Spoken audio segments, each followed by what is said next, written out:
Hello, I'm going to talk to you today about how to annotate sheet music when you want to cut a song so that your pianist knows your intentions of where you're going from and to.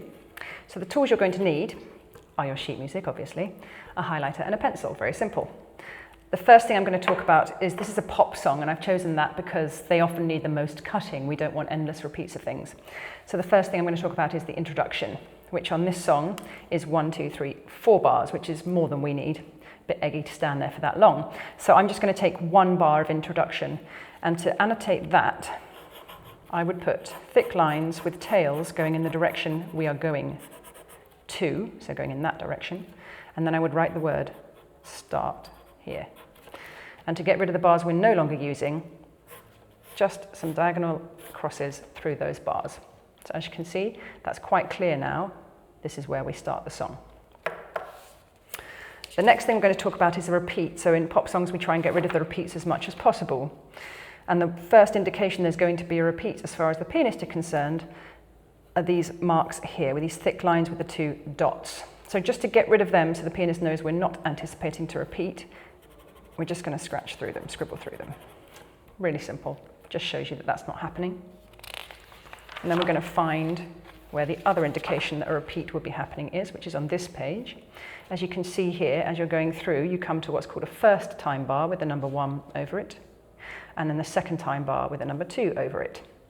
The number 1, the first time bar, you would only use if you were doing the repeat. You can see those marks for repeat again here. That's the end of where you would repeat. So we don't want these 2 bars. We want to jump straight from here to the second time bar.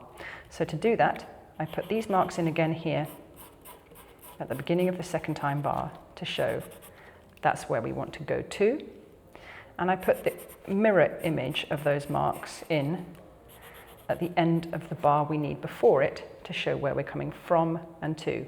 So here we finish, start.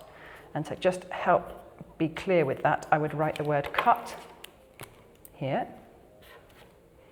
And then I would put an asterisk where we're going to and highlight that, so that it's really quick for the pianist's eyes to jump highlighter to highlighter, know where they're going from and to.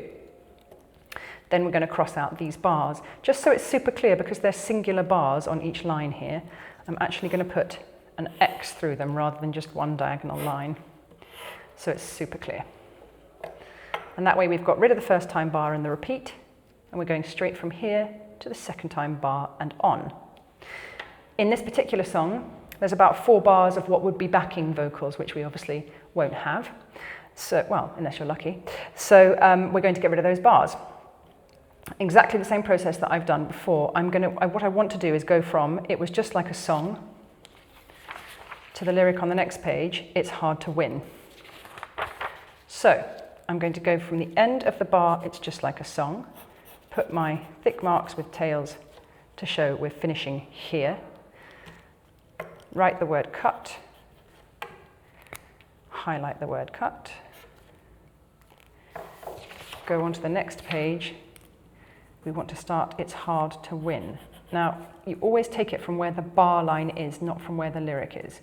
So I would take it from the bar line here, and you as the singer would just know that you're going to sing the words "it's hard," even though they're going to be in a bar we're crossing out on the music. And then I would put my asterisk here, highlight my asterisk. And then I'm going to do my diagonal lines through the bars we're no longer using. So those 2 pages together look a little bit messy at first sight, but it will make perfect sense. We cut from here to this highlight asterisk here. We play through here. We cut from there to this asterisk here. And then we're probably going through all the way to the end, so through the middle section of the song, through the final chorus. A couple more pages here. On some pop songs, this is not an example of that, but it quite often says there's endless repeats at the end of a chorus or phrase where it will say repeat and fade, which again you can't really do in a live scenario. So if it does say that, you would just take the repeats out in the way that I've done earlier in this song and write the word finish at the end of the phrase you want to finish on. and then I would highlight the word finish, or end. You could also use the word end, and that would be very clear for a pianist as to what they need to do to support you when you're singing that song. I hope that's clear for you. Thank you very much.